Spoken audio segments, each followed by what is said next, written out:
இன்னைக்கு கட்சி ஆரம்பிச்ச ஒருத்தர், ஐயோ ஐயோ, யாரு ரொம்ப சத்தம் போடுறானோ அங்க மேட்ரு தீந்துருச்சுன்னு அர்த்தம். வணக்கம், வணக்கத்தை கூட இவ்வளவு இதாவா சொல்லுவாங்க? பெரியார்களே, தாய்மார்களே அப்படின்னா, டேய் எதுக்கு ஆம்புலன்ஸை கூப்பிடுறா, ஏதாவது ஆயிர போகுது, ஏன் இவ்வளவு கோபம், என்ன சத்தம் அங்கே அதிகமாகுதுனால அங்கே மேட்ரு காலி ஆயிடுச்சு. அங்கே தோல்வியை நோக்கி கிளம்பிக்கிட்டு இருக்காங்கன்னு அர்த்தம். ரெண்டு கணவன் மனைவி சத்தம் போட்டு பேசுகிறாங்கன்னு வச்சுக்கோங்க, அங்கே யார் என்ன பேசுகிறானே விளங்காது. ஆனால் காதலர்கள் பேசும்போது பார்த்துருக்கீங்களா, எங்கேயாவது சத்தமாக பேசுகிறாங்களா? இந்த பைபாஸில் வந்தான் பைக்கில் நிப்பாட்டி, நீங்கள் பக்கத்தில் போய் நின்று கேட்டால் கூட என்ன பேசுகிறாங்கன்னு கண்டுபிடிக்க முடியாது. அன்பான பேச்சு எப்போதும் அமைதியாகத்தான் இருக்கும். அரைகுறை அரைவேக்காடுகள் தான் கத்திக்கொண்டே இருப்பார்கள்ங்கிறதுக்கு வேற உதாரணமே தேவையில்லை. என் தலைவர் தான் உதாரணம் சொல்லுவார். ஒரு நரி காலையில் இப்படி உட்காந்துருந்துருக்கு, சூரியன் இங்கே இருக்கு, நரியோட நிழல் நீளமாக தெரியவும் நரி நினைச்சிருச்சு, ஆஹா நம்ம எவ்வளோ பெரிய ஆள்றோம் ஆஹா அப்படின்ட்டு சூரியன் மேலே வர வர வர வர வர வர நரியோட நிழல் அப்படியே சின்ன சின்னதாக ஆகி சூரியன் உச்சத்திற்கு வரும்போது நரியினுடைய நிழல் காணாமல் போய் நம்ம இவ்வளவுதான்னு தெரிஞ்சுக்கிடுச்சு. சூரியன் உச்சத்திற்கு வரும்போது இப்பொழுது ஆட்டம் போடும் நரிகள் எல்லாம் எங்கே போய் கொண்டிருக்கிறது என்றே தெரியாமல், அடையாளம் தெரியாமல் போய்விடுவார்கள். எத்தனை பேரை பார்த்த இயக்கம் இந்த திராவிட முன்னேற்ற கழகம், எத்தனை எதிர்ப்புகளையும் சந்தித்து இன்றும் நிலைத்து நிற்கிறது என்று சொன்னால் வலிமையான கொள்கையும் அந்த கொள்கையின் பிடிப்பில் வாழ்ந்து கொண்டிருக்கக்கூடிய உண்மையான தொண்டர்களையும் பெற்ற இயக்கம் இந்த திராவிட முன்னேற்ற கழகம். அதனால இதை யாரும் அசைக்க முடியாது. நான் ஒரு வீட்டுக்கு போயிருந்தேன், நாய் வளர்க்குறான், ஃபாரின் நாய். நம்ம நாய்ங்க அப்படின்னா, ஓ நாயிடா அது, கொஞ்சம் கூப்பிடுறியா அப்படின்னு. கடிக்காது, ஒன்றும் செய்யாது, ஒன்றும் செய்யாது, என்னைய பிடுங்குச்சுன்னா அதெல்லாம் ஒன்றும் செய்யாது, நீங்கள் வாங்க. நான் அந்த நாயை உத்து உத்து பார்த்தேன், எது முன்பக்கம் எது பின்பக்கம்னே கண்டுபிடிக்க முடியல. இங்கிட்டும் சடை தொங்குது, பின்னாலேயும் சடை தொங்குது. எனக்கு ஒரே எதிரா முன்பக்கம் எதிரா பின்பக்கம், எனக்கு மனசு போட்ட அலக்களிப்பாக இருந்துச்சு. அவன்கிட்ட கேட்கையும் சங்கட்டமாக இருக்குது. சார் நாயோட முன்பக்கம் எது உனக்கு எதுக்கு, அதுவே அதை பற்றி கவலைப்படல, உனக்கு ஏன் அதுக்கு முன்பக்கம் எங்கிட்ட இருந்தால் உனக்கு என்னன்னு நான் என்னைய ஒரு மாதிரி தப்பாக நினைப்பேன். கீழே குனிஞ்சு பார்க்கவும் வெக்கமாக இருக்கு. நாயவே இந்த பார்வை பார்க்குறானே, இவனை நம்பி எப்படி வீட்டுக்குள்ளே விடுறதும்பேன். திமுக காரனுக்கு இது கூட கண்டுபிடிக்க முடியாது சு அப்படின்னு. நாய் நடந்து போச்சு, அதை வச்சு கண்டுபிடிச்சிட்டேன். அதுதான் முன்பக்கம், இதுதான் பின்பக்கம். ஏன்னா நாய்க்கு ரிவர்ஸ் கியர் போட்டு நடக்க தெரியாது. எப்படி அந்த நாய் அவன்கிட்ட கேட்டேன், எங்கடா வாங்கினேன்னு. இது ரொம்ப காஸ்ட்லியான நாய்ங்க, இதை வெளியில் நான் கூட்டு போனோம்னா நிறைய பேர் அந்த நாயை பார்க்கறதுக்கு கூட்டம் கூட்டமாக வந்து பார்ப்பாங்க. நல்லா கவனிங்க நான் சொல்கிற கதையை. கூட்டம் கூட்டமாக அந்த நாயை வந்து பார்ப்பாங்க. எதுக்குடா வளர்க்குறேன்னா, ஒன்றும் செய்யாது, நல்லா திங்கும், நல்லா தூங்கும், அப்பப்போ வெளியில் வந்து கொஞ்ச நேரம் சத்தமாக குலைக்கும், சூரியனை பார்த்தா ரொம்ப குலைக்கும் அப்படின்னா. அருமையான நாயிடா, சூரியனை பார்த்து ஏன்டா குலைக்கும், அதுக்கே தெரியாது. ஏன்டா சூரியனை பார்த்து இந்த நாய் குலைக்குதுன்னா அதுக்கே தெரியாதுங்கிறான் யார், ஓனர். அதுக்கு பொழுது போலன்னா சூரியனை பார்த்து குலைச்சிட்டு திருப்பி போய் கூண்டுக்குள்ளே படுத்துக்கிறேன், நல்லா திங்க, திரும்பி எந்திரிச்சு வரேன், கொஞ்சம் நேரம் பார்க்க அப்படிங்க, சூரியனை பார்த்து அப்படிங்க, திருப்பி போயிடறேன். நீங்கள் எதுக்கு இப்போ கைதட்டுறீங்கன்னு எனக்கு புரியல. நான் நாய் கதை தான் சொல்லிக்கிட்டு இருக்கேன். ஏதோ அந்த நாய் நினச்சிக்கிட்டு இருக்கு நம்மளை பார்த்து எல்லாம் பயப்படுறாங்கன்ட்டு. இந்த காரில் டூ வீலர்லாம் போகிறப்ப ரோட்டில் இருக்கிற நாயை அந்த டூ வீலரை பார்த்து பின்னாடியே குலைச்சிட்டு வரும், பார்த்துருக்கீங்களா? துரத்திக்கிட்டே வரும். எதுக்கு துரத்துதுன்னு இது வரைக்கும் அந்த நாய்க்கே தெரியாது. நான் ஒரு 6-7 வருஷமாக பார்க்குறேன். அங்கே இருக்கிற நாயை கொஞ்சம் தூரம் ஒரு 1/2 கிலோமீட்டர் வரைக்கும் கூட துரத்திக்கிட்டே வந்துட்டு திருப்பி பழைய இடத்துல போய் படுத்துக்கிறேன். சரி, நம்ம தான் அந்த காரை பிடிக்க முடியலையே, அடுத்து துரத்த வேணாம்னு நினைக்குமா, திரும்ப 2வது நாளும் துரத்திக்கிட்டே வருவேன், திருப்பி போய் படுத்துக்கிறேன். காரை துரத்தும் நாய்கள் கடைசி வரை காரை கைப்பற்றியதாக சரித்திரமே இல்லை. அந்த காரை துரத்தும் நாய்களை எல்லாம் பார்த்து எங்கள் பயணத்தை நிறுத்துவதற்கு திராவிட முன்னேற்ற கழகம் நேற்று பெய்த மழையில் முளைத்த காளான் அல்ல சிவகார்த்திகேயன் மேடைக்கு வந்தாரியா. வந்து என்ன பேசினார் தெரியுமா? இதுதான் ரொம்ப அற்புதமான பேச்சு. வந்து மேடையில் அவ்வளோ மாணவர்கள் மாணவிகள்லாம் அவர் மேடைக்கு வந்தோன்னு கத்துறாங்க. அவர் உடனே இந்த சத்தம் தான் ரொம்ப அருமையான சத்தம், இந்த சத்தம் ஆஹா ஓகான்னு அதை பற்றி அவர் கவலையே படல. எங்கள் மீது நீங்கள் வைத்திருக்கும் அன்புக்கு நன்றி வணக்கம் சொல்லிட்டு ஒரு வாக்கியம் சொன்னார். சினிமாங்கிறது ரொம்ப போட்டி நிறைந்த ஒரு துறை. இன்னைக்கு நான் நடிகராக இருக்கேன், என் கூட நடிச்சிட்டு இருக்கிற இன்னொரு நடிகர் என்னை விட மேலே போயிடுவான். நான் அந்த நடிப்பிலிருந்து விலகி போகிறது கூட வாய்ப்பு இருக்குது. எனக்கு ஃபீல்டே அவுட் ஆகி என்னுடைய படமே ஓடாமல் போனாலும் நான் பொழைச்சிக்கிருவேன். காரணம், எங்கள் அப்பா எனக்கு 2 டிகிரி எனக்கு படிக்க வச்சார். ஒன்று MBA, இன்னொன்று BE. இந்த 2 பட்டத்தை வச்சு நான் பொழைச்சிக்கிருவேன்னு சொல்லி, அதனால நீங்கள் எல்லாரும் படிங்கன்னு சொல்லி மாணவர்களை படிக்க சொன்ன ஒரு நடிகர். எப்படிப்பட்ட நடிகர்? மேலே தூண் மேலே ஒருத்தன் ஏறிட்டான். டேய் தம்பி, ஏற்கனவே 41 பேர்ரா, இறங்குடா. உள்ளே போயிருந்தாலும் போயிருப்பேன், திரும்பி உள்ளே போய் வச்சிடாத, இறங்கு இறங்கு இறங்குன்னா அதுக்கப்புறம் தான் நான் முத்தம் கொடுப்பேன்னாரு. இது ஏற்கனவே என் தலைவர் பல இளைஞரணி மாநாட்டில், எங்கள் தலைவர் இளைஞரணி பொதுக்கூட்டத்தில் மரத்தின் மீது நின்று கொண்டிருந்த நம் திராவிட முன்னேற்ற கழகத்தின் தோழர்களை பார்த்து, மரத்தை விட்டு இறங்குங்கள், அதுவரை நான் பேச மாட்டேன் என்று சொல்லி அனைவரையும் மரத்தை விட்டு இறங்க வைத்து விட்டு அப்புறம் பேசினார். எடப்பாடி பழனிசாமிக்குனே எம்ஜிஆர் பாடின பாட்டு, உன்னை பார்த்து இந்த உலகம் சிரிக்கிறது. தீய சக்தி தூய சக்தி என்று சொன்னாலும் தீய சக்தி என்று சொன்னவர்கள் தான் தீஞ்ச சக்தியாக இன்று கருகி போய் கிடக்கிறார்கள். அந்த பொம்பளை ஆம்பளை பிள்ளைய பெற்ற பிள்ளைய சிங்கக்குட்டியை பெற்றிருக்கா. எங்க அக்கா லட்சுமி அக்கா சிங்கக்குட்டியை பெற்றிருக்கு. இப்படித்தான் 2 சிங்கக்குட்டியை பெற்றாங்க ஒரு அப்பா அம்மா. ஊரே 2 ஆம்பளை பிள்ளைடா, டே கொடுத்து வச்சவன்டா.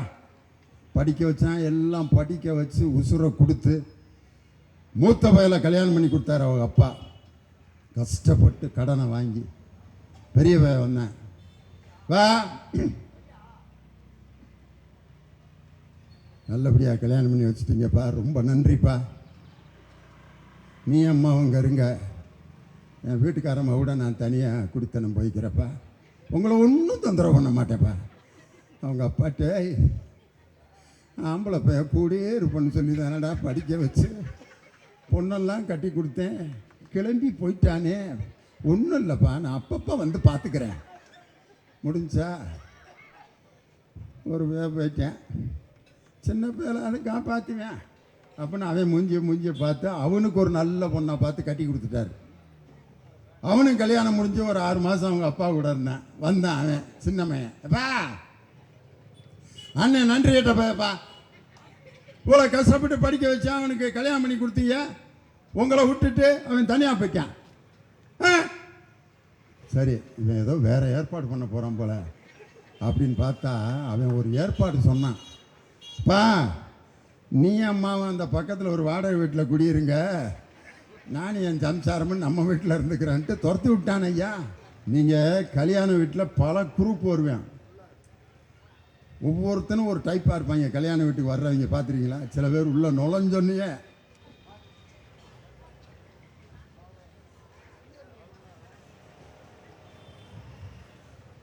எவ்வளோ பவுன் எத்தனை பவுன் நகை போட்டிருக்காங்க, உனக்கு என்ன, அவன் தகரத்தை கூட போட்டு போகிறேன்.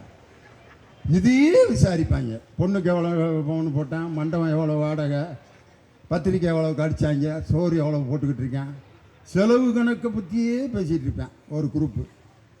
இன்னொரு குரூப் வருவாங்க. நான் பாட்டுக்கு வருவேன். வந்து நேராக சாப்பாடு எங்கே போடுறாங்க, சாப்பாடு அப்புறம் முதல்ல பொண்ணு மாப்பிள்ளை எப்படி இருக்காங்கன்னு கூட கவலைப்பட மாட்டான், சாப்பாடு தான். அங்கேயும் போய் சும்மா திம்பான்னு நினைக்கிறேன். அப்பளம் வைக்கலன்னு அருவாள் எடுத்து வெட்ட போயிருக்கேன்.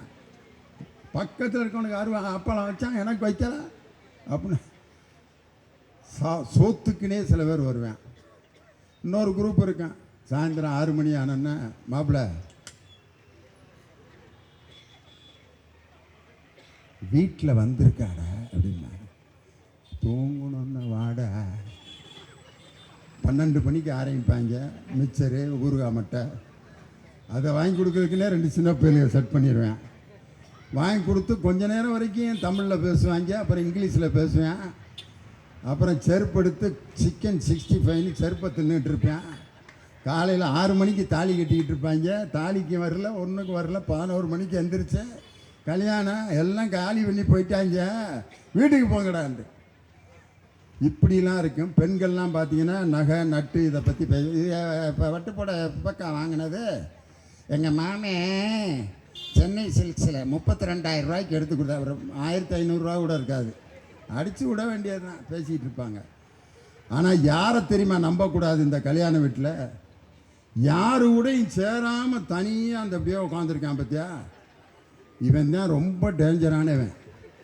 அவன் கண்டிப்பாக ஒன்று பொண்ணை கடத்துறதுக்கு வந்திருப்பேன், அல்லது ஏதாவது நகை ஆட்டே போடுறதுக்கு வந்திருப்பேன். யாரு கூடயும் சேராமல் தனியாக நான் நிற்பேன்னு சொன்னாலே அவன் சாக வரைக்கும் தனியாக தான் நிற்கணும்.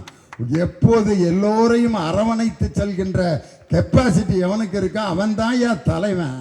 ஜெயலலிதா அம்மா இறந்த அன்னைக்கு எல்லாரும் சமாதிக்கு போயிருந்துச்சுங்க நம்ம குரூப்பெல்லாம். யார்? எடப்பாடி பழனிசாமி, நம்ம அவர் டி ஜெயக்குமார் ஐயா, அவர் செல்லூர் ராஜு, முனிசாமி, நத்தம் விஸ்வநாதன், எங்கள் உலக புகழ்பெற்ற திண்டுக்கல் சீனிவாசன் எல்லாம் வந்து அம்மா அவங்கெல்லாம் போன பிறகு ஒரு 50 பொம்பளைய அதை எடுத்துட்டாங்க நம்ம ஆளுக. அம்மா நீங்கள் தான் அந்த கட்சியை காப்பாத்தன, எடுத்து விட்டாங்க அப்படின்னு அழுகுது ஒரு அம்மா. அந்த அம்மாட்ட ஒரு 5 பெண்கள் அழுகுறாங்கன்னா கட்சியை என்ன நிலைமைக்கு கொண்டு போயிட்டாரு பாருங்க நம்ம ஆளு எடப்பாடி பழனிசாமி. கணக்கு போடுறாரியா? என்ன கணக்கு தெரியுமா போட்டாரு அன்னைக்கு? அன்பார்ந்த பெரியவர்களே, நாங்கள் ஏன் பாரதிய ஜனதாவோடு கூட்டணி வைத்தோம் என்றால், சென்ற 2024 தேர்தலிலே நாங்கள் பெற்ற வாக்கு சதவீதம் 23%. பாரதிய ஜனதா பெற்ற வாக்கு சதவீதம் 18%. ரெண்டையும் கூட்டினா 41%. இப்போ நாங்கள் 2 பேரும் சேர்ந்துருக்கோம், 41% வாக்கு எங்களுக்கு கிடைக்கும் அப்படிங்கிறாரு. அந்த 18% பாரதிய ஜனதாவுக்கு கிடைச்சதில் ஓபிஎஸ், டிடிவி தினகரன் ஒரு 21 கட்சி சேர்ந்து தான் அந்த 18% பாரதிய ஜனதாவுக்கு கொடுத்தாங்க. எடப்பாடி பழனிசாமியோட கணக்கு எப்படி இருக்குன்னா, ஒரு பயலை கூப்பிட்டு நாய்க்கு 4 வயசில் 4 கால்ரா, 16 வயசில் எத்தனை கால் இருக்கேன் அப்படின்னு கேட்டேன்னா அவன் 16 கால் இருக்கேன் சார். டேய் நல்லா யோசிச்சு சொல்கிறா. நாய்க்கு 4 வயசில் 4 கால், 16 வயசில் 16 கால் தான் சார். ஒரு மிகப்பெரிய படிப்பாளி தலைமை தாங்கி அந்த நிகழ்ச்சியில் பேசுகிறதுக்கு உண்மையிலே நான் கொடுத்து வச்சுருக்கேன். காரணம், அவர் பேசும் பொழுது பார்த்தீங்கன்னா ரொம்ப சாதாரண இயல்பாக பேசினார். அதாவதுங்க, நான் அந்த அலங்கார பேச்செல்லாம் கிடையாது. நான் எதற்காக இங்கே வந்திருக்கிறேன் என்றால் அதெல்லாம் இல்லை. சாதாரணமாக மக்கள் எப்படி பேசிக்கிறாங்களோ அது மாதிரி பேசினார். ரொம்ப அழகாக அவருடைய பேருக்கு தகுந்த மாதிரியான பேச்சு, படிப்பு, அதற்குரிய தகுதி எல்லாமே இருக்குது. சில பேர் பேருக்கும் அவனுக்கும் சம்பந்தம் இல்லாமல் இருப்பேன். வெற்றின்னு பேர் வச்சுருப்பேன், தோக்குறதுக்குன்னே கட்சி தொடங்கியிருப்பேன். நான் யாரையும் நீ சொல்கிறேன், ஆரோக்கியசாமின்னு பேர் வச்சுருப்பேன், பிறந்ததுலேருந்து ஆஸ்பத்திரியில் தான் இருப்பேன். ஐயா பேர் என்னங்க? ஆரோக்கியசாமி. எங்கே இருக்கார்? ஆஸ்பத்திரியில் தான், ஊசி மாத்திரை மருந்தில் தான் வாழ்ந்துக்கிட்டு இருக்காரு. ஐயா எங்கேங்க? ஐயா பேர் என்ன? கோடீஸ்வரன். என்ன செய்கிறாரு? பெரம்பூர் பஸ் ஸ்டாண்டில் பிச்சை எடுத்துக்கிட்டு இருக்காரு. பேர் கோடீஸ்வரன், பெரம்பூர் பஸ் ஸ்டாண்டில் பிச்சை எடுத்துக்கிட்டு இருப்பார். கருப்புசாமின்னு பேர் வச்சிருப்பான், பில் கிளின்டன் தம்பி மாதிரி செக்கச்சிவேர்னு இருப்பான். பேருக்கும் வாழ்க்கைக்கும் சம்பந்தம் இல்லாமல் இருப்பாங்க. இன்னொரு அம்மா தூங்கிக்கிட்டே சிரிக்குது, பாவமாக இருக்கு அந்த அம்மாவை பார்க்க. நல்ல மஃப்ளர்லாம் கட்டிக்கிட்டு அனவாக வந்து உட்காந்துருக்காங்க. ஏன் கைதட்ட சொன்னால் கைதட்ட மாட்டேங்கிறீங்கன்னா, குளிருக்கு அதுக்கும் எல்லாம் வெது வெதுப்பாக அந்த அல்லையில் கையை வச்சுக்கிட்டு கணன்னு உட்காந்து இருக்கிற நேரத்தில் இந்த முகரைக்கு கை வேற தட்டணுமா அப்படின்னு நினச்சிக்கிட்டு நீங்கள் இருக்கீங்க. ஆனால் என்னுடைய சகோதரிகள் இன்னைக்கு மகிழ்ச்சியாக இருப்பதற்கு ஒரே காரணம், வெல்லும் பெண்கள் என்று நிகழ்ச்சி நடத்தக்கூடிய ஒரே முதலமைச்சர் நம் தமிழகத்தினுடைய முதலமைச்சர் தான். அந்த வெல்லும் பெண்களில் கிட்டத்தட்ட ஒரு 60 IAS IPS அதிகாரிகள், பெண் போலீஸ் அதிகாரிகள் மேடையில் நின்று DGP, ADGP, IAS, secretary, collector எல்லாம் பெண்கள்.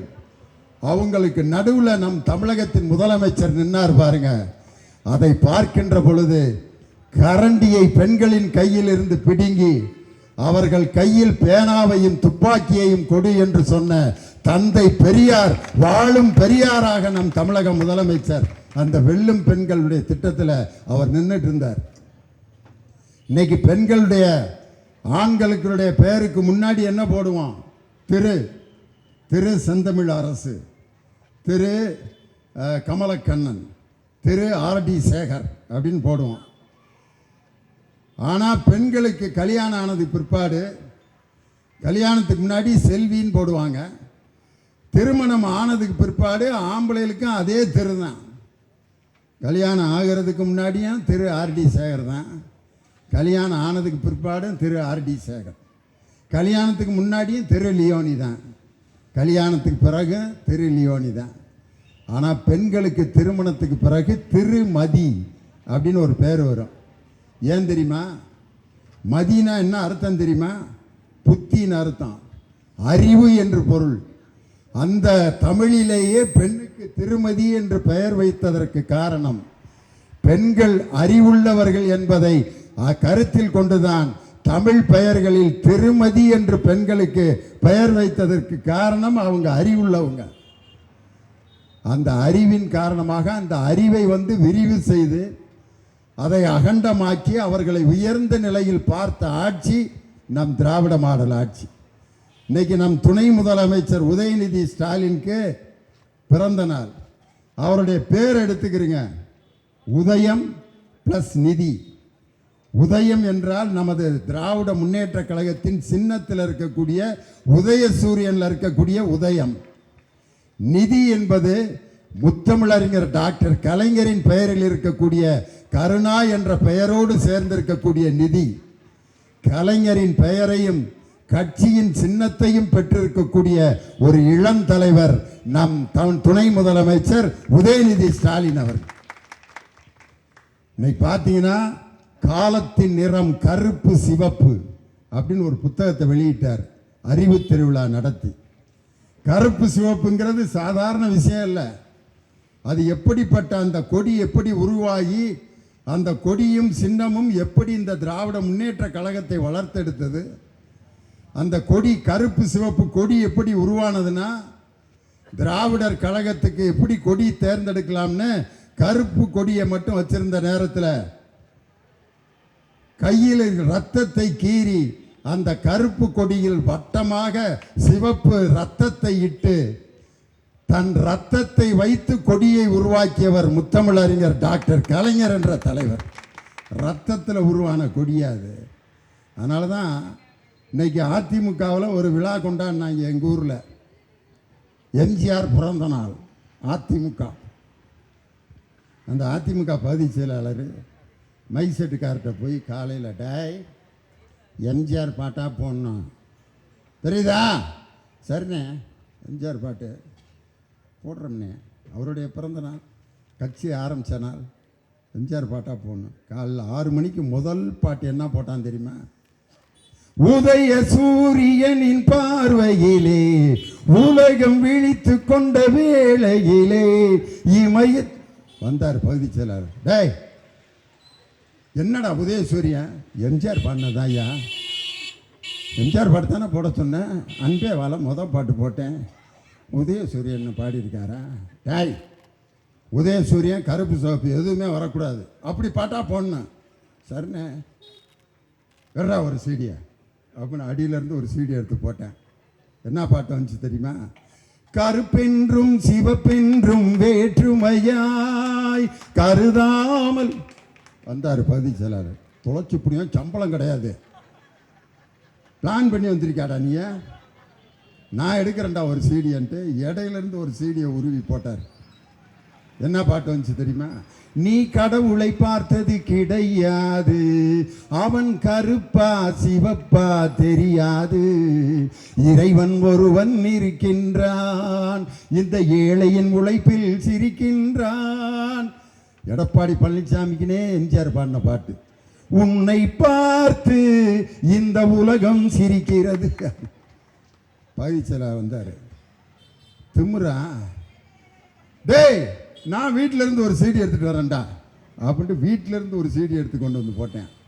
என்ன பாட்டு தொடங்கிச்சு தெரியுமா? உயர்ந்தவர் என்ன தாழ்ந்தவர் என்ன, உடல் மட்டுமே கருப்பு, அவர் உதிரம் எங்கும் சிவப்பு. மை செட்லாம் தூக்கி உடச்சு விடுவேண்டா அப்படின்ட்டு கடையில் போய் எம்ஜிஆர் காதல் பாடல்கள் அப்படின்னு வாங்கிட்டு வந்துட்டேன். இதில் கண்டிப்பாக சூரியன் வராது, கருப்பு சிவப்பும் வராது, போடுறா அப்படின்னு எம்ஜிஆர் காதல் பாடல்கள். என்ன பாட்டு பாடிச்சு தெரியுமா? கூந்தல் கருப்பு ஆஹா குங்குமம் சிவப்பு ஓஹோ நடுவுல வெள்ளை ஆஹா. இல்லைல, அவருக்கு தெரிஞ்சு போச்சு கருப்பு சிவப்பும் உதய சூரியனும் தான் நிரந்தரமாக இருக்கும். எத்தனை பேர் எதிர்த்து தீய சக்தி தூய சக்தி என்று சொன்னாலும் தீய சக்தி என்று சொன்னவர்கள் தான் தீஞ்ச சக்தியாக இன்று கருகி போய் கிடக்கிறார்கள். இன்னைக்கு பார்த்தீங்கன்னா எப்படிப்பட்ட திட்டங்களை எல்லாம் நம்ம தலைவர் இன்னைக்கு கொடுத்தாரு. வயசான தாய் தப்பெல்லாம் இங்கே உட்காந்துருக்காங்க. எங்கள் அம்மா எங்கள் அப்பா மாதிரி இங்கே பாருங்க, நரைச்ச தலை. நல்ல பிள்ளைய கிடச்சுன்னா அவங்க நிம்மதியாக மகனோடையும் மகளோடையும் வாழ்ந்துக்கிட்டு இருப்பாங்க. சில பேர் எல்லாரும் என்ன நினைப்பான்னா, ஆஸ்திக்கு ஒரு ஆண் ஆசைக்கு ஒரு பெண். அதாவது ஆம்பளை பிள்ளை பெற்றா அவ்வளவு சந்தோஷப்படுவாங்க. ஆம்பளை பிள்ளை பையன் மறந்துருக்கேன் அப்படின்னு எல்லாத்துக்கும் லட்டு வாங்கி கொடுப்பேன், சிலேபி வாங்கி கொடுப்பேன். அந்த பொம்பளை ஆம்பளை பிள்ளைய பெற்ற பிள்ளைய சிங்கக்குட்டியை பெற்றிருக்கா எங்கள் அக்கா லட்சுமி அக்கா. சிங்கக்குட்டியை பெற்றிருக்கு. இப்படி தான் 2 சிங்கக்குட்டியை பெற்றாங்க ஒரு அப்பா அம்மா. ஊரே 2 ஆம்பளை பிள்ளைடா, டே கொடுத்து வச்சவன்டா. படிக்க வச்சான், எல்லாம் படிக்க வச்சு உசுரை கொடுத்து மூத்த பையலை கல்யாணம் பண்ணி கொடுத்தாரு அவங்க அப்பா. கஷ்டப்பட்டு கடனை வாங்கி பெரிய பையன் வந்தேன், வா நல்லபடியாக கல்யாணம் பண்ணி வச்சுட்டீங்கப்பா, ரொம்ப நன்றிப்பா, நீ அம்மாவும் இருங்க, என் வீட்டுக்காரம்மா விட நான் தனியாக குடித்தனம் போய்க்கிறப்பா, உங்களை ஒன்றும் தொந்தரவு பண்ண மாட்டேப்பா. அவங்க அப்பாட்டே ஆம்பளை பைய கூடயே இருப்பேன்னு சொல்லி தானடா படிக்க வச்சு பொண்ணெல்லாம் கட்டி கொடுத்தேன், கிளம்பி போயிட்டானே, ஒன்றும் இல்லைப்பா, நான் அப்பப்போ வந்து பார்த்துக்கிறேன், முடிஞ்சா ஒரு போயிட்டேன், சின்ன பேரை அதை காப்பாற்றுவேன் அப்படின்னு அவன் மூஞ்சியை பார்த்து அவனுக்கு ஒரு நல்ல பொண்ணை பார்த்து கட்டி கொடுத்துட்டாரு. அவனும் கல்யாணம் முடிஞ்சு ஒரு 6 மாதம் அவங்க அப்பா கூட இருந்தான். வந்தான் அவன் சின்னமையன், அப்பா அண்ணன் நன்றி கேட்டப்பா, இவ்வளோ கஷ்டப்பட்டு படிக்க வச்சா அவனுக்கு கல்யாணம் பண்ணி கொடுத்தீங்க, உங்களை விட்டுட்டு அவன் தனியாக போய்க்கான். சரி இவன் ஏதோ வேற ஏற்பாடு பண்ண போகிறான் போல அப்படின்னு பார்த்தா அவன் ஒரு ஏற்பாடு சொன்னான். பா நீ அம்மாவும் அந்த பக்கத்தில் ஒரு வாடகை வீட்டில் குடியிருங்க, நான் என் சம்சாரமும் நம்ம வீட்டில் இருந்துக்கிறேன்ட்டு துரத்து விட்டான் ஐயா. கிழவனும் கிளம்பி இப்படியே அலைஞ்சிக்கிட்டு உலகே மாயம் வாழ்வே. 2 ஆம்பளை பிள்ளைய பெற்று இப்படி தனியாக இப்படி விட்டாங்களே, வாடகை வீட்டில் கொண்டு போய் குடி வச்சுட்டாங்க, வாடகையும் கொடுக்காம நம்மளை யாரும் கவனிக்காமல் விட்டாங்களேன்னு ஏங்கி அந்த முதியவர்களுக்கு அன்பு சோலை என்ற ஒரு திட்டத்தை தொடங்கிய ஒரு அற்புதமான முதலமைச்சர் மகனாக இருந்து அந்த அப்பா அம்மாவை காப்பாற்றணுங்கிற அன்பு சோலைங்கிற திட்டம். ஏன் நீங்கள் கல்யாண வீட்டில் பல குரூப் வருவேன், ஒவ்வொருத்தனும் ஒரு டைப்பாக இருப்பாங்க. கல்யாண வீட்டுக்கு வர்றவங்க பார்த்துருக்கீங்களா? சில பேர் உள்ள நுழைஞ்சொன்னே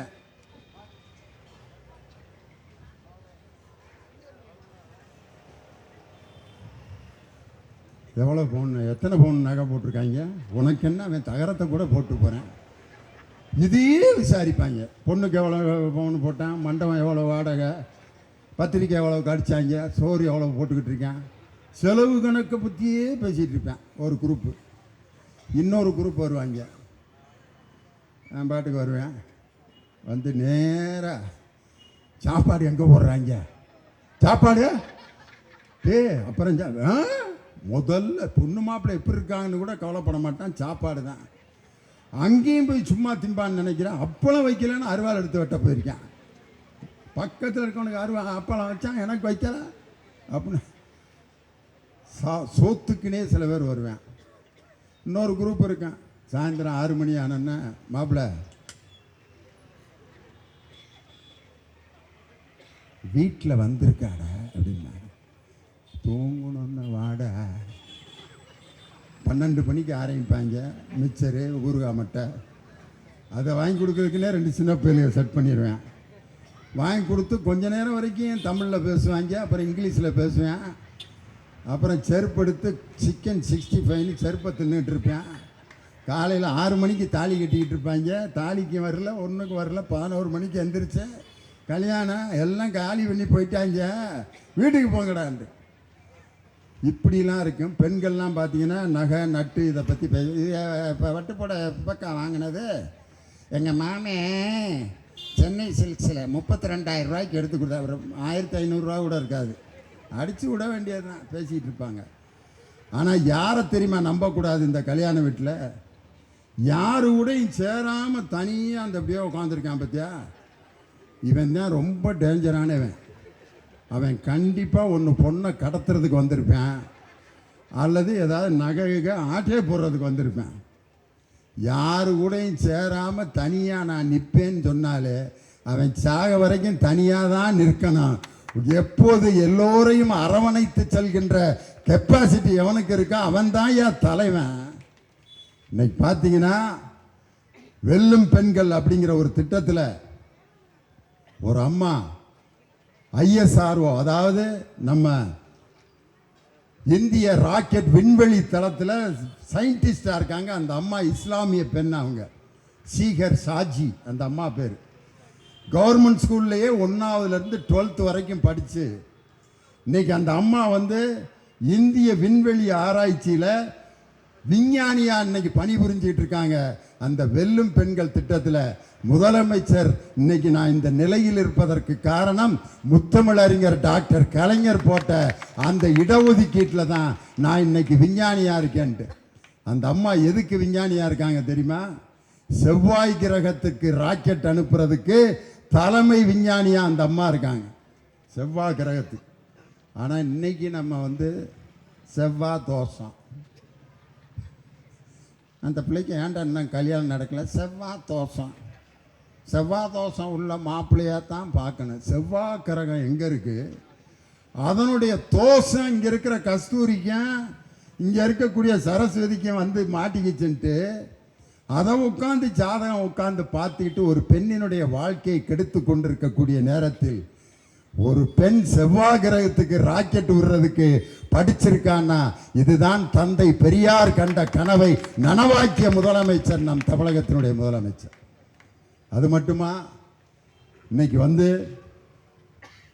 பெண்களுக்கு கையில் அந்த உரிமை தொகை கொடுத்திருக்காங்க பாரு. 1,30,00,000 பேர் இன்று உரிமை தொகையை வாங்குகின்ற இந்தியாவின் ஒரே மாநிலம் தமிழ்நாடு. அதை சாதனையை புரிந்தவர் நம் தமிழகத்தினுடைய முதலமைச்சர். ஒரு அம்மா அப்ளிகேஷன் போடுது. எதுக்கு? உரிமை தொகைக்கு.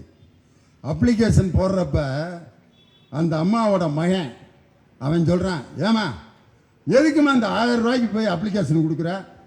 ஓ மகன் நான் 25,000 ரூபா சம்பாதிக்கிறேன்ல, நான் உன்னை பார்த்துக்க மாட்டேனா அப்படிங்கிறான். யார்? மகன். அப்போ அந்த அம்மா சொல்லுச்சு, டேய் நீ சம்பாதிக்கிற 25,000 ரூபா இருக்குல்ல, அது ஓம் பணம். நாளைக்கு உனக்கு ஒருத்தி வந்து மாட்டிட்டான்னா அவளை கேட்டுக்கிட்டு தான் நீ எனக்கு 5 ரூபா கூட கொடுப்ப. அது ஓம் பணம்டா. ஆனால் என் தலைவர் எனக்கு போடுறது ஏன் பணம்டா, அது என்னுடைய சொந்த பணம். நான் எப்படி வேண்டுமானாலும் அதை செலவு செய்து கொள்ளலாம்ட்டு அந்த அம்மா ஒரு பழமொழி சொல்லுச்சு. தாயும் பிள்ளையுமானாலும் வாயும் வயிறும் வேறடா. என்னுடைய தேவைகளை நான் பூர்த்தி செய்வதற்கு என் கையில் 1000 ரூபா இருந்தால் தான் அது எனக்கு பயன்படும்னு. ஒரு 10, 5, 6 வருஷத்துக்கெல்லாம் முன்னாடி ஒரே பொம்பளை பிள்ளையா பிறந்த ஒரு அம்மா தன்னுடைய புருஷன்ட்ட கேட்குது, ஏங்க எங்கள் அப்பாவுக்கு சோமில்லைங்க, போய் ஒரு 8 பார்த்துட்டு வந்துடுறானுங்க. ஏ போடி, கொப்பை என்ன பெரிய லாட் லபக்குதாசா, அதெல்லாம் போய் பார்க்க முடியாது போ. ஒரே பொம்பளை பிள்ளையா, கூட ஆம்பளை பிள்ளை தான் பிறந்து, எங்கள் அம்மா மட்டும் தலைமாட்டில் உட்காந்துருக்கு, எங்கள் அப்பா இன்னைக்கு நாளைக்குன்னு இழுத்துட்டு கிடக்கிறாரு, ஒரு 8 போய் பார்த்துட்டு சொன்னா கேளு. கையில் காசு இல்லாத நேரத்தில் உங்கள் அப்பா ரொம்ப முக்கியம் போ. இதெல்லாம் 4 வருஷத்துக்கு முன்னாடி நடந்துச்சு. இப்போ என்ன நிலைமை தெரியுமா? அந்த அம்மா வீட்டுக்கார்ட்ட வருது, மாமா நான் எங்கள் அப்பா போய் பார்த்துட்டு வந்துடுறேன், சோறாக்கி வச்சிரு. சோறாக்கி வச்சுறேன், அரிசி வச்சுருக்கேன், எடுத்து அவிச்சு திங்க மாட்டியா? சாம்பார் வச்சுருக்கேன், அரிசி மட்டும் குக்கரில் வச்சுட்டு சாப்பிட்டுட்டு இருக்கேன். ஏய் பஸ்ஸுக்கு என்னடி செய்வ? எங்கள் அண்ணன் ஸ்டாலின் விடியல் பயணம் பஸ் விட்டுருக்காரு, அதில் போய் பார்த்துக்கிடுவேன். என்ன கான்ஃபிடென்ஸியா? குப்பாக்கு சாத்துக்குடி, ஜார்லிக்ஸு, ஆரஞ்சு பழம்லாம் வாங்க வேணாமா? எங்கள் அண்ணன் எங்கள் ஸ்டாலின் வந்து மாதம் 1000 ரூபா உரிமை தொகை கொடுக்குறாரு, அதில் எங்கள் அப்பாவுக்கு மருந்து மாத்திரையெல்லாம் நான் வாங்கி கொடுப்பேன்னு ஒரு பெண்ணை சொந்த காலில் பொருளாதாரத்தில் நிற்க வைத்த ஆட்சி நம் திராவிட மாடல் ஆட்சியா? இன்னைக்கு பார்த்தீங்கன்னா இன்னைக்கு கட்சி ஆரம்பித்த ஒருத்தர், ஐயோ ஐயோ, யார் ரொம்ப சத்தம் போடுறானோ அங்கே மேட்ரு தீர்ந்துருச்சுன்னு அர்த்தம்.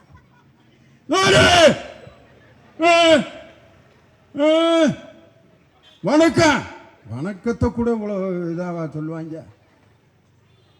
பெரியார்களே, தாய்மார்களே அப்படின்னா, டேய் எதுக்கு ஆம்புலன்ஸை கூப்பிடுறா, ஏதாவது ஆயிர போகுது, ஏன் இவ்வளவு கோபம்? என்ன சத்தம் அங்கே அதிகமாகதுனால அங்கே மேட்ரு காலி ஆயிடுச்சு.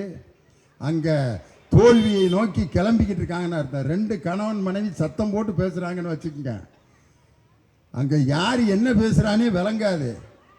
ஆனால் காதலர்கள் பேசும்போது பார்த்துருக்கீங்களா? எங்கேயாவது சத்தமாக பேசுகிறாங்களா?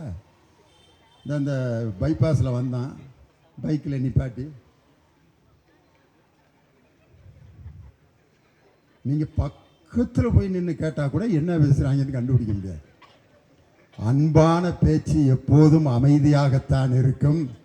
அரைகுறை அரைவேக்காடுகள் தான் கத்திக்கொண்டே இருப்பார்கள்ங்கிறதுக்கு வேற உதாரணமே தேவையில்லை. என் தலைவர் தான் உதாரணம் சொல்லுவார்.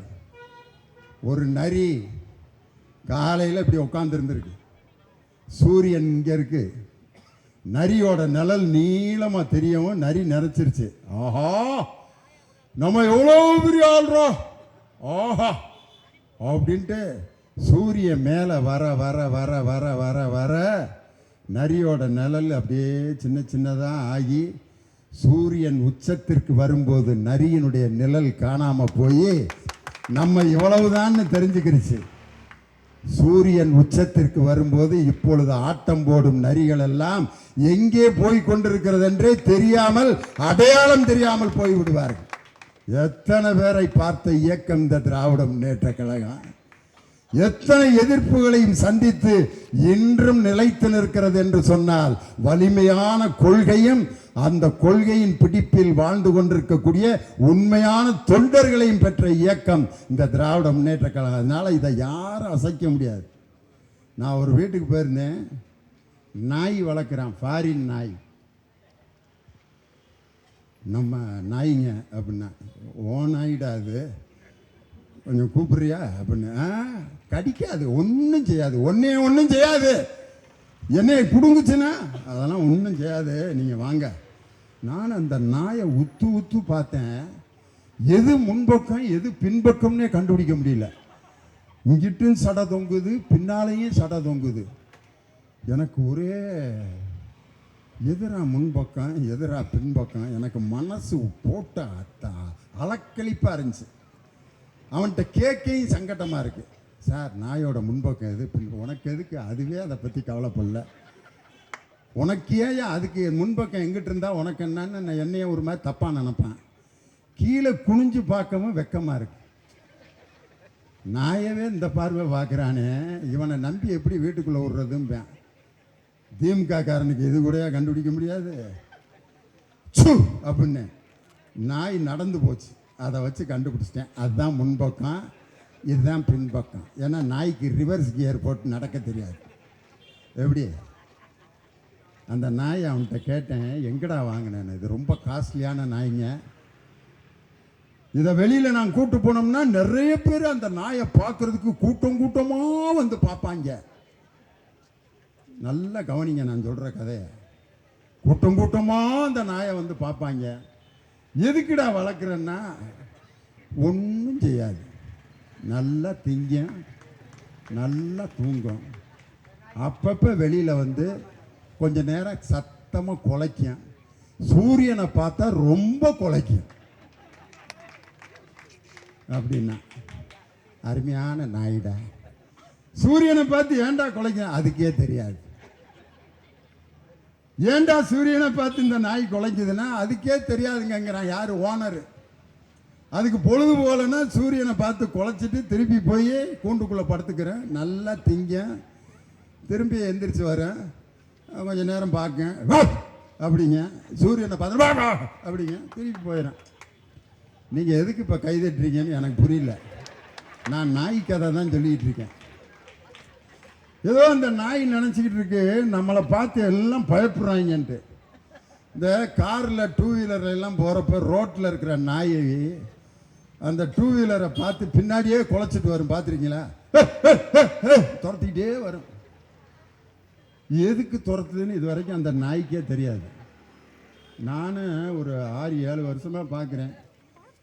அங்கே இருக்கிற நாயை அது கொஞ்சம் தூரம் ஒரு 1/2 கிலோமீட்டர் வரைக்கும் கூட துரத்திக்கிட்டே வந்துட்டு திருப்பி பழைய இடத்துல போய் படுத்துக்கிறேன். சரி, நம்ம தான் அந்த காரை பிடிக்க முடியலையே, அடுத்து துரத்த வேணாம்னு நினைக்குமா, திரும்ப 2வது நாளும் துரத்திக்கிட்டே வருவேன், திருப்பி போய் படுத்துக்கிறேன். காரை துரத்தும் நாய்கள் கடைசி வரை காரை கைப்பற்றியதாக சரித்திரமே இல்லை. அந்த காரை துரத்தும் நாய்களை எல்லாம் பார்த்து எங்கள் பயணத்தை நிறுத்துவதற்கு திராவிட முன்னேற்ற கழகம் நேற்று பெய்த மழையில் முளைத்த காளான் அல்ல, அது 75 ஆண்டு காலம் தகுதியாக வளர்ந்து செழித்த ஆலமரம். அது மக்களுக்கு நிழலையும் கனிகளையும் கொடுத்து கொண்டே இருக்கும். இப்படி பவள விழா கண்ட கட்சி எங்க? இன்னைக்கு பார்த்தீங்கன்னா ஜெயலலிதா அம்மா இறந்த அன்னைக்கு எல்லாரும் சமாதிக்கு போயிருந்துச்சுங்க நம்ம குரூப்பெல்லாம். யார்? எடப்பாடி பழனிசாமி, நம்ம அவர் டி ஜெயக்குமார் ஐயா, அவர் செல்லூர் ராஜு, முனிசாமி, நத்தம் விஸ்வநாதன், எங்கள் உலக புகழ்பெற்ற திண்டுக்கல் சீனிவாசன் எல்லாம் வந்து அம்மா அவங்கெல்லாம் போன பிறகு ஒரு 50 பொம்பளைய அதை எடுத்துட்டாங்க நம்ம ஆளுங்க. அம்மா, நீங்கள் தான் அந்த கட்சியை காப்பாத்தன, எடுத்து விட்டாங்க அப்படின்னு அழுகுது ஒரு அம்மா. அந்த அம்மாட்ட ஒரு 5 பெண்கள் அழுகுறாங்கன்னா கட்சியை என்ன நிலைமைக்கு கொண்டு போயிட்டாரு பாருங்க நம்ம ஆளு எடப்பாடி பழனிசாமி. கணக்கு போடுறாரியா? என்ன கணக்கு தெரியுமா போட்டாரு அன்னைக்கு? அன்பார்ந்த பெரியவர்களே, நாங்கள் ஏன் பாரதிய ஜனதாவோடு கூட்டணி வைத்தோம் என்றால், சென்ற 2024 தேர்தலிலே நாங்கள் பெற்ற வாக்கு சதவீதம் 23%. பாரதிய ஜனதா பெற்ற வாக்கு சதவீதம் 18%. ரெண்டையும் கூட்டினா 41%. இப்போ நாங்கள் 2 பேரும் சேர்ந்துருக்கோம். 41% வாக்கு எங்களுக்கு கிடைக்கும் அப்படிங்கிறாரு. அந்த 18% பாரதிய ஜனதாவுக்கு கிடைச்சதில் ஓபிஎஸ், டிடிவி தினகரன் ஒரு 21 கட்சி சேர்ந்து தான் அந்த 18% பாரதிய ஜனதாவுக்கு கொடுத்தாங்க. எடப்பாடி பழனிசாமியோட கணக்கு எப்படி இருக்குன்னா, ஒரு பயலை கூப்பிட்டு நாய்க்கு 4 வயசில் 4 கால்ரா, 16 வயசில் எத்தனை கால் இருக்கான் அப்படின்னு கேட்டேன்னா அவன் 16 கால் இருக்கேன் சார். டேய் நல்லா யோசிச்சு சொல்கிறா. நாய்க்கு 4 வயசில் 4 கால், 16 வயசில் 16 கால் தான் சார். எவன்டா சொல்லி கொடுத்தா? 16 வயசில் ஆமாம் மாற்றி சொல்லிட்டேன். நாயின்னு போர்டில் எழுதுறான்னா நான் போட்டு 4 துணைக்கால் போட்டு ஈன்னு போட்டேன். ஏண்டான்னா நீங்கள் தான் நாய்க்கு 4 கால் இருக்குன்னு சொன்னீங்கல்ல, அதனால 4 துணைக்கால் போட்டேன்னு. எடப்பாடி பழனிசாமி இப்படி கேடத்தனமாக 6 4 கூட்டி 35 கணக்கு போட்டு கொண்டிருக்கக்கூடிய எடப்பாடி பழனிசாமி ஒரு பக்கம், இன்னொரு பக்கம் பார்த்தீங்கன்னா கல்வியில் சிறந்த தமிழ்நாடு என்ற ஒரு நிகழ்ச்சியை நடத்தி அந்த நிகழ்ச்சிக்கு வருகை தந்த நடிகர் சிவகார்த்திகேயன் மேடைக்கு வந்தார்யா. வந்து என்ன பேசினார் தெரியுமா? இதுதான் ரொம்ப அற்புதமான பேச்சு. வந்து மேடையில் அவ்வளோ மாணவர்கள் மாணவிகள்லாம் அவர் மேடைக்கு வந்தோன்னு கத்துறாங்க. அவர் உடனே இந்த சத்தம் தான் ரொம்ப அருமையான சத்தம், இந்த சத்தம் ஆஹா ஓகான்னு அதை பற்றி அவர் கவலையே படல. என் மீது நீங்கள் வைத்திருக்கும் அன்புக்கு நன்றி வணக்கம் சொல்லிட்டு ஒரு வாக்கியம் சொன்னார். சினிமாங்கிறது ரொம்ப போட்டி நிறைந்த ஒரு துறை. இன்னைக்கு நான் நடிகராக இருக்கேன், என் கூட நடிச்சிட்டு இருக்கிற இன்னொரு நடிகர் என்னை விட மேலே போயிடுவான். நான் அந்த நடிப்பிலிருந்து விலகி போகிறது கூட வாய்ப்பு இருக்கு. எனக்கு ஃபீல்டே அவுட் ஆகி என்னுடைய படமே ஓடாமல் போனாலும் நான் பொழைச்சிக்கிருவேன். காரணம் எங்கள் அப்பா எனக்கு 2 டிகிரி எனக்கு படிக்க வச்சாரு. ஒன்று MBA, இன்னொன்று BE. இந்த 2 பட்டத்தை வச்சு நான் பொழைச்சிக்கிருவேன்னு சொல்லி, அதனால நீங்க எல்லாரும் படிங்கன்னு சொல்லி மாணவர்களை படிக்க சொன்ன ஒரு நடிகர். எப்படிப்பட்ட நடிகர்? மேல தூண் மேல ஒருத்தன் ஏறிட்டான். டேய் தம்பி, ஏற்கனவே 41 பேர்ரா, இறங்குடா. உள்ள போயிருந்தாலும் போயிருப்பேன், திரும்பி உள்ள போய் வச்சிடாத, இறங்கு இறங்கு இறங்குன்னா அதுக்கப்புறம் தான் நான் முத்தம் கொடுப்பேன்னாரு. இது ஏற்கனவே என் தலைவர் பல இளைஞரணி மாநாட்டில், எங்கள் தலைவர் இளைஞரணி பொதுக்கூட்டத்தில் மரத்தின் மீது நின்று கொண்டிருந்த நம் திராவிட முன்னேற்ற கழகத்தின் தோழர்களை பார்த்து மரத்தை விட்டு இறங்குங்கள், அதுவரை நான் பேச மாட்டேன் என்று சொல்லி அனைவரையும் மரத்தை விட்டு இறங்க வைத்து விட்டு அப்புறம் பேசினார். இதுலையுமா காப்பி அடிக்கிறது ஒரு மனுஷன்? காரணம், இன்று திராவிட முன்னேற்ற கழகத்திற்கு எத்தனை சோதனைகள், எத்தனை நெருக்கடி. ஆளுநர் RN ரவி அவர் பார்த்தீங்கன்னா திருநெல்வேலியில் ஒரு காலேஜில் போய் பறை இசை, அது மிகவும் சிறப்பான இசை அப்படின்ட்டு அதை எடுத்து டங் டடங்கடி டங் டடங்கடின்னு அடிச்சுட்டு சொல்றாரு மாணவர்கள்ட்ட, திஸ் பறை should be taught to the college students in their syllabus. காலேஜில் தப்படிக்கிறத சிலபஸில் வச்சு வாசிக்கணும் அப்படின்னு யாரு? RN ரவி சொல்றாரு. இதைத்தானையா திராவிட முன்னேற்ற கழகம் சொல்லுது. இதை வாசிப்பதால் இவன் ஒரு குறிப்பிட்ட ஜாதியை சேர்ந்தவன் என்ற நிலையை மாற்றி எந்த தொழில் செய்தாலும் அவன் படித்தால் எப்படிப்பட்ட உயரத்திற்கும் அவனை கல்வியை வைத்து கொண்டு செல்லலாம் என்ற புரட்சியை ஏற்படுத்திய ஒரு ஆட்சி நம் திராவிட மாடல் ஆட்சி. அந்த ஆட்சியை உருவாக்கி கொண்டிருப்பவர் நம் தமிழகத்தினுடைய முதலமைச்சர் தளபதி MK ஸ்டாலின் அவர்கள். இன்னைக்கு அப்படிப்பட்ட நல்ல ஆட்சியை நடத்தி கொண்டிருக்கக்கூடிய நம் தலைவர், இன்னைக்கு அவருக்கு பெரியாரின் வாரிசாக வந்திருக்கக்கூடிய நம் உதயநிதி ஸ்டாலின் பெரியாரின் கொள்கை பேரன் அவரை ஏன் சொல்றான்? அவருக்கு இருந்த அந்த துணிச்சல், சனாதனத்தை கொசுவை போல் ஒழிக்க வேண்டும் என்று ஒரு கருத்தை சொன்னவுடன் அவருக்கு ஏற்பட்ட நெருக்கடி என்ன தெரியுமா? 20 இடத்துல அவருக்கு வழக்குகள் பதிவு செய்யப்பட்டது. 20 இடத்துல இந்தியா முழுவதும் வழக்கு. அதுல ஒரு சாமியார் வீடியோல என்ன செஞ்சாரு தெரியுமா? உதயநிதியினுடைய போட்டோவை எடுத்து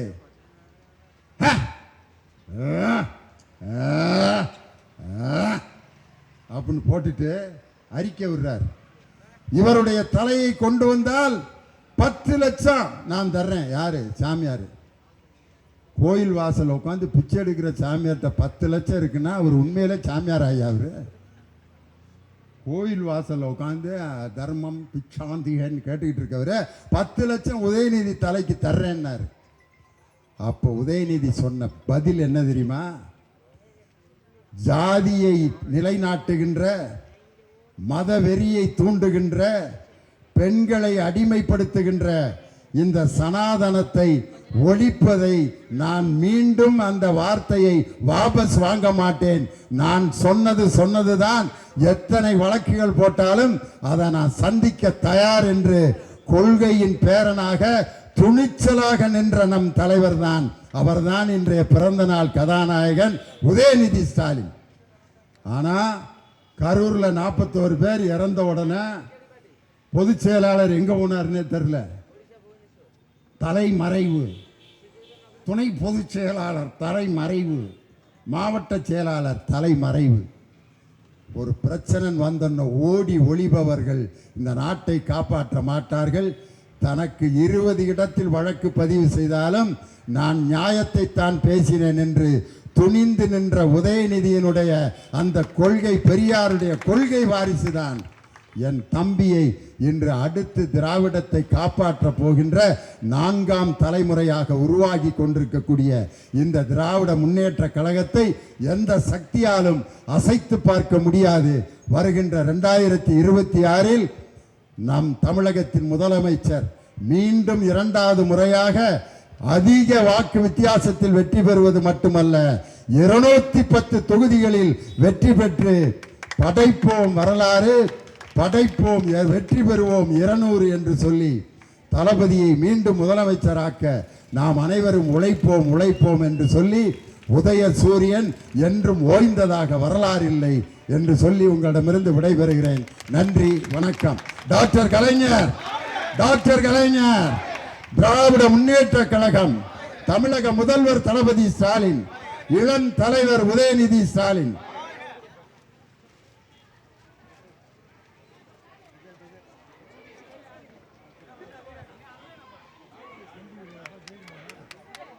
ஜெயக்குமார், நன்றி.